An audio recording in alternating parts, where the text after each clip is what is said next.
Morning friends, welcome back to my channel সাদে আহ্লাদে একসাথেতে। আমি আর পুচুমা এসেছি Durgapur. Actually Udayan আসছে, তো ওকেই রিসিভ করবো বলে এসেছি। গাড়িতে উঠলেই তো পুচুমার বমি করার একটা টেন্ডেন্সি শুরু হয়, তাই ওর জন্য ম্যাগি করে নিয়ে এসেছিলাম, সেটা এখানে খাওয়ালাম। উদয়ন আসার পরে ওর কিছু কাজ ছিল দুর্গাপুরে, সেগুলো করার পর আমরা এই রেস্টুরেন্টে এলাম। আর এখানে কি সুন্দর সুন্দর কোট লেখা রয়েছে দেখলে, সেগুলো ভিডিওতে আমি নিয়েছিলাম, আমার খুব ভালো লেগেছিল। আর এখানে আজকে আমরা অর্ডার দিয়েছি বিরিয়ানি, চিকেন বিরিয়ানি।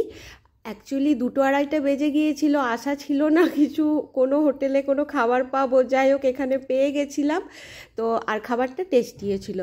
আর এটা হচ্ছে নেক্সট ডে, সকাল সকাল উদয়ন শুরু করেছে পুচু মায়ের কান পরিষ্কার করা। আর দেখতে দেখতে দেখো মায়ের দুপুরের খাবার দাবার সব রেডি হয়ে গেছে। আর মা আজকে জামাইয়ের পছন্দ অনুযায়ী সব রান্না করেছে। নিরামিষের দিন ছিল তাই নিরামিষই হয়েছে, কিন্তু এগুলো সব উদয়নের ফেভারিট।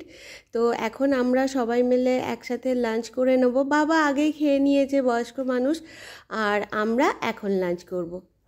তারপর বিকেলবেলা আমরা বেরোলাম একটু বাইরে ঘুরতে।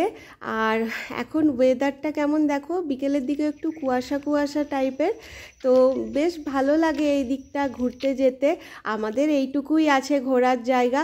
আর পথে দেখলাম গাছে গাছে প্রচুর পলাশ ফুল ফুটেছে, তো উদয়ন কিছু তুলে আনলো, দেখো কি সুন্দর লাগছে। আসলে এই ভিডিওগুলো হোলির কিছুদিন আগেরই শ্যুট করা। তো আমরা এখানে অনেক পলাশ ফুল তুলতে এসেছিলাম, পরে সেগুলো তোমাদের সাথে শেয়ার করব। বাই।